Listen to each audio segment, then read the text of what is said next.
welcome to Newsmax TV. I'm Kathleen Walter. Egyptian President Hosni Mubarak has turned over many of his duties to his deputy, but the longtime leader is refusing to step down. Now, earlier we spoke with potential presidential candidate Rick Santorum, former senator from Pennsylvania.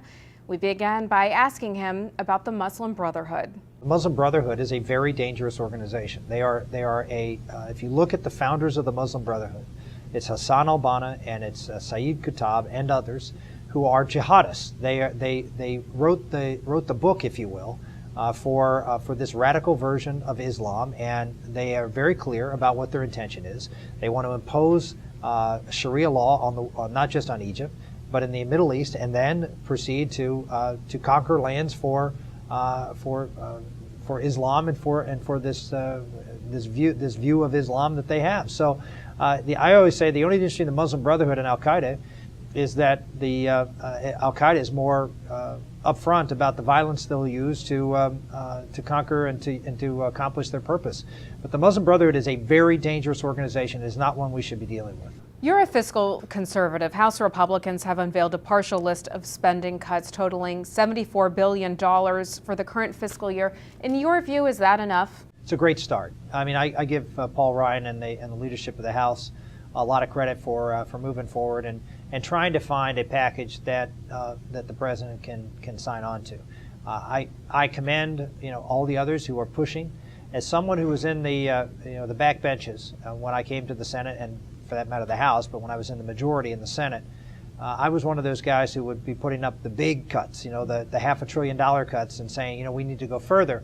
And you need folks like that. You need people that's going to put pressure on the other side so we can get as aggressive a deal as possible. I can tell you, as someone who ended up in the leadership position for a brief period of time, it was always helpful to have a group of folks out there saying, look, I'd like to go more in your direction, Mr. President, in the case of President Obama, but I got all these crazy guys over here, and I can't get enough votes to pass anything unless you come further. So I think they've come out with a very a responsible first offer to the president, and now we'll see whether it moves one way or the other. Paul Ryan sides with Fed Chief Ben Bernanke on the need to raise the debt ceiling. Many Tea Party conservatives, however, disagree. How do you see this playing out? Well, we need to raise the debt ceiling at some point. And the question is, how much can we push the president with riders on the debt ceiling to try to, again, reduce the deficit? And so you're going to have one tranche of deficit reduction in this CR. And then we're going to look at, I hope, some changes maybe in some entitlement programs. Because this is really, the CR is about discretionary spending programs. There's two big pots of money. There's entitlement spending and there's discretionary spending.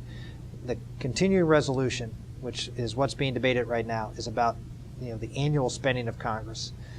The other is a sort of a constant flow of dollars, Medicare, Medicaid, Social Security, and now Obamacare, which are entitlements that aren't annually funded.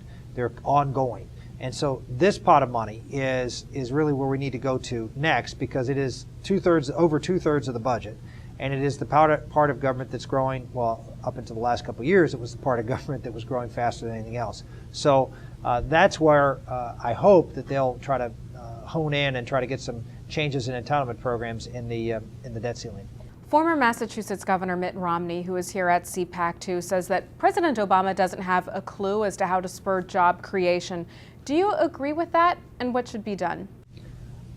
Well, proof is in the pudding. I mean, you've seen a president who came in and said, here's what I'm going to do to spur job growth, and we saw the unemployment rate shoot up.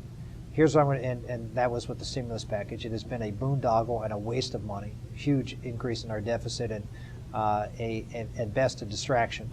The second was the Obamacare. Again, created uncertainty.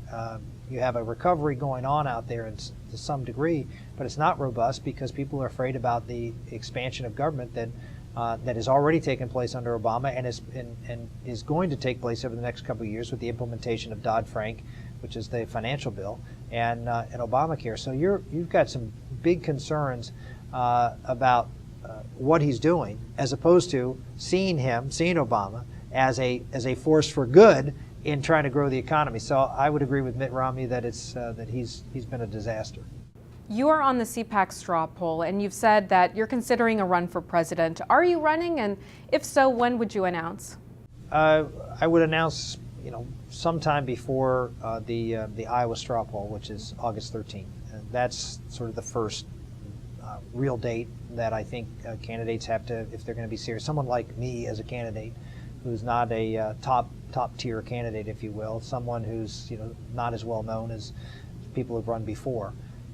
That's a date that's important to folks like me. So I'll make a decision here in the next couple of months and decide one way or the other what to do. Why run? Well, I think I have something to offer. If you listen to not just the speech here today, but the speeches that I've been giving across the country, I talk about a lot of issues that people don't talk about that I think are important, and they're the moral cultural issues as well as national security issues. And I have a record on all of those and leading and being able to build consensus on them. And I think that's a very important thing. On national security, we were able to pass two major pieces of legislation with broad bipartisan support. So I think I can bring something to the table. I'll bring a voice, and whether that voice is as a candidate or if that voice is trying to shape the candidate's messages, if it's not me, hopefully I can continue to be that spokesperson. Former Senator Rick Santorum, thanks so much. My pleasure. Thank you.